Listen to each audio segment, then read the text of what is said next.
বিতর্কের সূচনা বিবিসির তথ্যচিত্র থেকে। সেখানে মার্কিন প্রেসিডেন্ট ডোনাল্ড ট্রাম্পের দুটি বক্তব্য সম্পাদনা করে উপস্থাপন করা হয়। তথ্যচিত্রটি প্রথম দেখায় যে কেউ মনে করতে পারে 2021 সালের 6 জানুয়ারি ক্যাপিটল হিলে হামলার সময় সমর্থকদের উস্কানি দিচ্ছেন ট্রাম্প।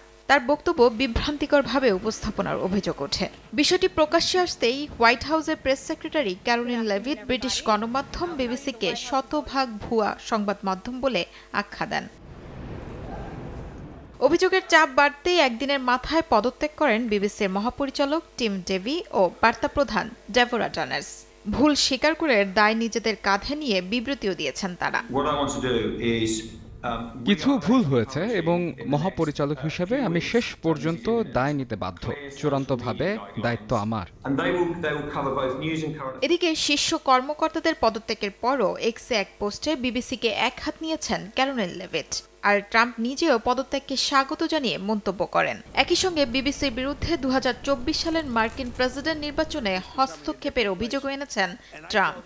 অন্যদিকে ব্রিটিশ রাজনীতিবিদরা পদত্যাগকে সংস্কারের সুযোগ হিসেবে দেখছেন। দুজনের পদত্যাগ যথেষ্ট নয়, বরং গভীর সংস্কারের প্রয়োজন বলে মনে করছেন তারা।